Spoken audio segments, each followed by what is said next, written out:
Well, hey there, buds. How's it going there today? You're doing good? Good to hear it.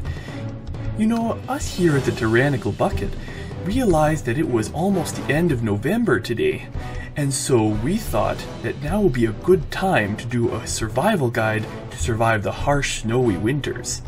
Now, the other guys thought that since I am a Canadian, I would be the best one to help give this guide, since we're very used to surviving the long, cold winters up here in Canada. So, here we go. Now, first things first, you're gonna want some nice warm clothing.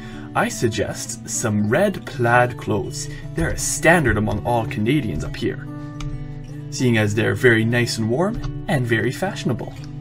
Now, once you have your nice warm clothes, you're gonna want to get your shovel out and start digging some snow.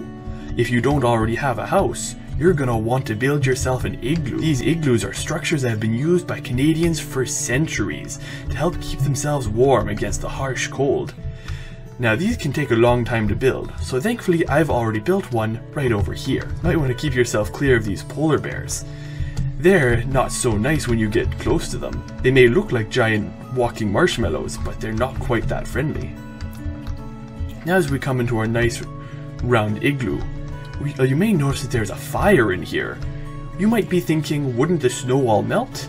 Well, actually, the snow melts and forms an ice layer on the inside, which keeps the heat in and the cold out, but also keeps the outside layer from melting. Now that we have our igloo and a nice shelter to keep us warm from the freezing cold, we're gonna need some food. Now, you don't want to be hunting the polar bears, as they are a little bit harder to deal with. However, we can come down here to an ice lake. Now, this here is just a river, but if we come down this way, there's a little bit bigger patch where we can do some ice fishing. Ice fishing is a very good way and one of the only ways to survive to get food in the winter. All you have to do is find a nice icy patch, drill a hole in the ice, get yourself a nice chair, and enjoy some fishing right out here on the ice to try to get some of the fish to come up from underneath the ice.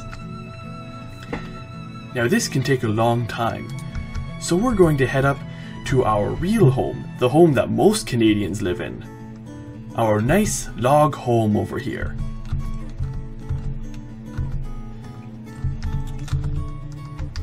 Now, Canadians up in the north often build small homes like this because they're much warmer and much bigger than an igloo. Now, here we have some nice beds, chairs, and most importantly, a TV, where you can enjoy all kinds of Canadian programs, like Murdoch Mysteries. And of course, for food, we already have some fresh salmon sitting here in the refrigerator. Now that we have those basic essentials down, we need to focus on one of the very big Canadian traditions of winter, making long treks, usually with dog sleds, over to a very important place for all Canadians. So let's head over there now. And here we are. While it's difficult to represent in Minecraft, we have our Tim Hortons, usually called Timmies. These Tim Hortons are very sacred to Canadians and have been a tradition for a very long time. All kinds of Canadians come around and socialize in these places, sitting down around the tables and ordering coffees, or as we call them, double doubles. During a very special season, we can come here and try our chances at the Roll Up the Rim to Win. Roll Up the Rim to Win is a very sacred tradition among the Canadians, where you come over to your nearest Tim Hortons and order a special cup of coffee. And from there you hope that when you roll up the cup's rim, you are shown favor by the mighty cups. If you are, you will have favor from them all year round, and you will survive through the harsh and cold winters. And so that concludes our guide to surviving harsh winters up here in Canada. If you enjoyed this little guide, feel free to leave a like and a subscribe down below. Thank you all for watching, and I guess it's time to head back home now.